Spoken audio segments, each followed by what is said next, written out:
Welcome back to the channel. The high-pressure oil spray fire, leaks from fuel, hydraulic, or lubricating oil lines hitting hot surfaces like exhaust manifolds can ignite instantly, creating a fierce, expanding fire. The correct immediate response is crucial for survival and controlling the casualty. The first and most critical step is immediate shutoff of the source. The watchkeeper discovering the fire must not attempt to fight it until the fuel source is isolated. Quickly locate and activate the nearest emergency stop button for the pump feeding the pressurized line. This could be a fuel pump, lube oil pump, or hydraulic pump. Shutting off the pump immediately stops the spray containing the fire to the initial flash.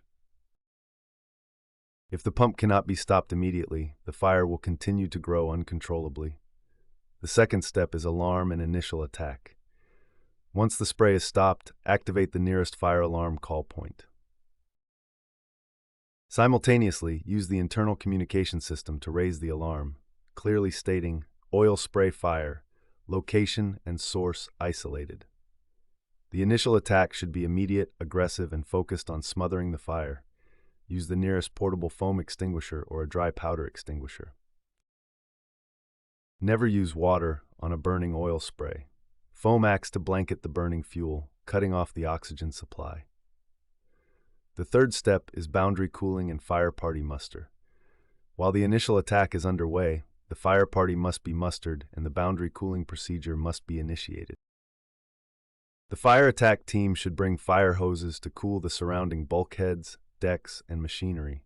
This prevents the fire from spreading to adjacent compartments or igniting other machinery, but the stream of water must be aimed at the boundaries, not the oil fire itself.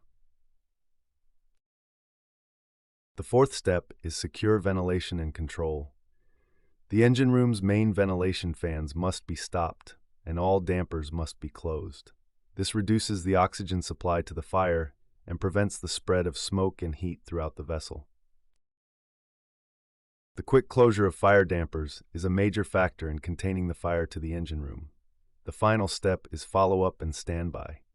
After the initial fire is extinguished, the area must be continuously monitored for reignition. The watch officer must visually inspect the source of the spray and ensure all electrical power to the immediate area is isolated. Do not restart any machinery until the cause of the leak is repaired, the area is safe, and the chief engineer has given permission. A rapid, systematic response focused on isolating the fuel source saves the ship. If you found this video helpful, please give us a thumbs up, hit the notification bell, comment, like, share, and subscribe for more insights. Thank you.